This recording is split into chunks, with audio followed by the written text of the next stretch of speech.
When people die with the exhaustion of three things: the life, merit, and karma. If one is exhausted, then it's quite easy to revive and to prevent the death by doing practices.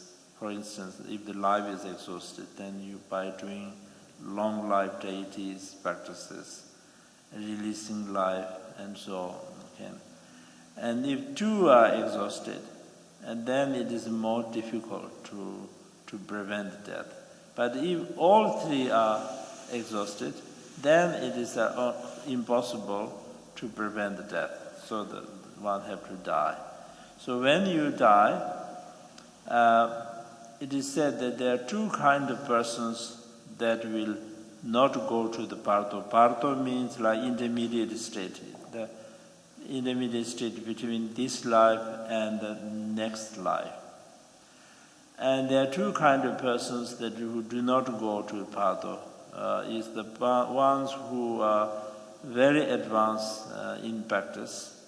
So right after you leave from this body, go to the higher Buddha fields, pure realms. And then there are another kind of persons who are very simple, who have very heavy negative karmas, will not go to bardo, but straight after the death go to the lower realms, like hell realms. The rest, majority of the people, the average majority of the people go to when you leave the consciousness from the body, then you are in a bardo without the body, just the mental body, but without the physical body. And so in this state, it is very difficult because there are so many, just like your consciousness is just like blowing by the wind, the feathers. The feather is very light and blows wherever the wind comes. So like that, the one's bardo consciousness also travels very, very fast, just like our mind travels. Our mind also travels very, very fast. So when you are traveling like this, that you don't know, you have indefinite, different companions, different places, different food, different lifestyles, and all the time it is changing. So there's a great anxiety, and many people even do not know that they have died. So they try to contact the relatives and so on, but nobody responds to them.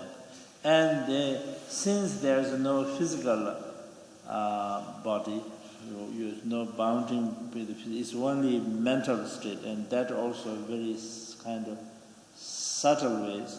So they have a little bit of kind of clairvoyance.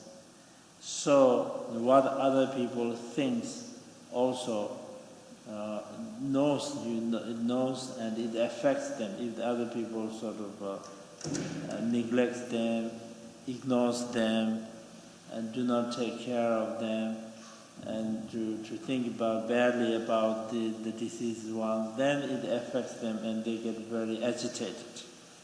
So in this way, average, although there's no definite, but for average people will remain in this way for 7 weeks. Every week they experience another death. Of course, there's no real death as such, but of course, experience of one kind of death and then again born. Of course, it's all miraculous birth, and there's no balance. So that's why when the people die, we do the practices, emphasize practices for the 49 days. And then after 49 days, most people will take rebirth in any of the realms. But of course, it's not necessarily. Some people even takes. It is said that even eons that they could not take the rebirth and still roaming around. And then in the bardo they are very terrified and always running and very fearful state because of the elements absorb to each other, and so they make very terrifying sound and terrifying experience. And then also they see the lower realms as like walking on the very tiny edges, so they feel that they see these very steep cliffs that may fall down. So there's constantly fear and anxiety. But at that time, due to this anxiety and fear, that it is very difficult for them to remember the Guru and the Triple Gem. But if they could remember, then it is very easy for them to get the realization, because there is no physical bound, it's only a mental state.